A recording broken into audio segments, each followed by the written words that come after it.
Hey guys! Welcome to my vlog. Today, ipapakita ko sa inyo yung pickleball activity namin.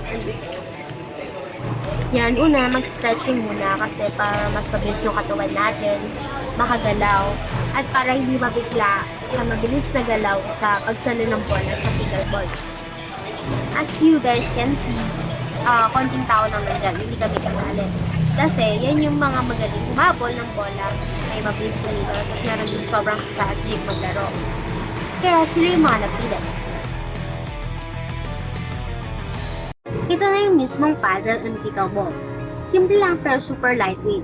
Yung bola may holes kaya mabilis siya pero hindi mabigat. Quick fun fact lang, pickleball was created in 1965 sa Bainbridge Island. Tatlong dad's leg mix ng tennis, badminton at table tennis.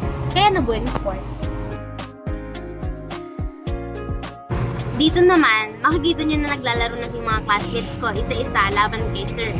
Ang saya panoorin kasi ang bilis ng palitan at talatang lumalabas yung strengths nila. May mabilis mag-react, may matapang sumalon ng malakas na tira, at may sobrang tactical kung saan nila nilalagay ang bola. Kahit hindi ako naglalaro, ang exciting panoorin ng mismong courtside.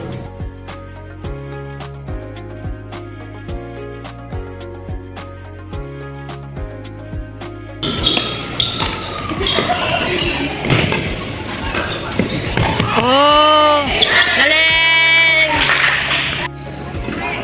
Ayan guys, tignan nyo.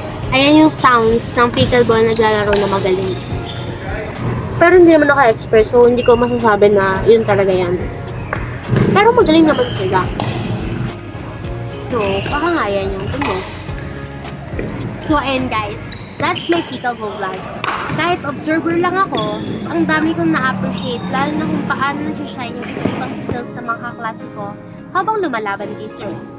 Kaya if may chance kayo to try something new or even just watch and learn, go for it. Sometimes being on the same sideline still teaches you something.